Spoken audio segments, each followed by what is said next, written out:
Hello mga kaibigan! Magandang araw! Welcome dito sa aking video vlog. And for today's video, ayan, kita nyo naman, maaga pang pumunta ng farm o sa bukid ng aking kapatid para pausukan ang kanyang mga tanim.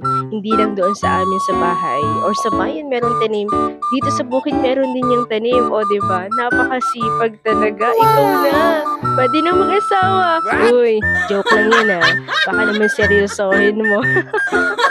Okay, ayan, grabe ang usok. Ito talaga yung gusto ng tanim. At syala, tumatabas pa yan. Grabe, ang sipag mo talaga, ate. Anyway, mga kaibigan, ito share ko lang ha. Kaya pala dapat lagi natin pinapausukan yung mga tanim natin para, kasi marami yung mga insekto sa ating tanim kaya takot sila kapag may usok. O, diba? Kaya pinapausukan yung mga tanim natin. Anyway, maraming salamat po sa panonood. See you on my next video.